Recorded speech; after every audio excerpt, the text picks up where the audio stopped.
একটা মেয়ে সবথেকে বেশি মায়ের অভাব অনুভূতি করে কখন বলো তো?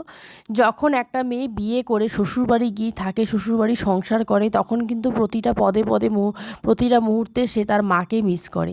আর একটা মেয়ে সবথেকে বেশি মায়ের গুরুত্ব কখন বোঝে বলো তো? যখন সেই মেয়েটা একদিন নিজে মা হয়। যখন সে নিজে মা হয়, নিজে একটা সন্তানের জন্ম দেয়, তখন কিন্তু সে তার মায়ের গুরুত্বটা খুব ভালোভাবে বোঝে। তো এই পুজোটা ছিল হচ্ছে কাঞ্চনজঙ্ঘা স্টেডিয়ামের বিধান স্পোর্টিং ক্লাবের কালী পুজো। পুজো মণ্ডপসজ্জা কিন্তু দারুণ হয়েছিল। আর কোনো কথাই হবে না, প্রতিমাও খুব সুন্দর হয়েছিল। আমি তো দেখেছি, জানি না তোমরা কে কে দেখেছো। যারা যারা দেখেছো প্লিজ একটু কমেন্ট বক্সে কমেন্ট করো।